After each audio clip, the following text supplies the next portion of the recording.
100% capacity. How are you supposed to do any more? Well, you can't. So you have to take some of that and you have to alleviate it. And then that will allow you to do more and higher level stuff so that you can get past that income ceiling, right? Because right now you're at an income ceiling that you're hitting because you're at 100% capacity. So you want to break that income ceiling. You have to alleviate some of the stuff so you can create more capacity for yourself. And then that allows you to do new things on doing more. So in summary, what you need to do is think about 1, the CEO mentality, what you should be doing versus what you shouldn't be doing. 2, activity tracking.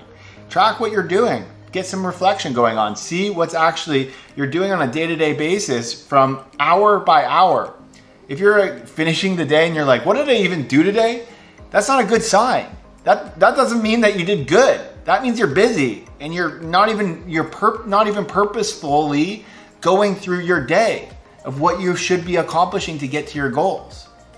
Number 3 is make sure you are eliminating unnecessary things. If you're by yourself, you shouldn't be doing it all. You really shouldn't.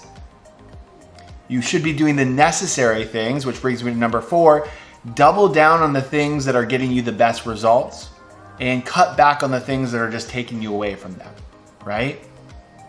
And 5, make sure that you are constantly reflecting, you're constantly improving, and you're constantly progressing so that you can increase the type of work that you're doing to high income type work, and you are delegating, elevating so that you can break your income ceiling.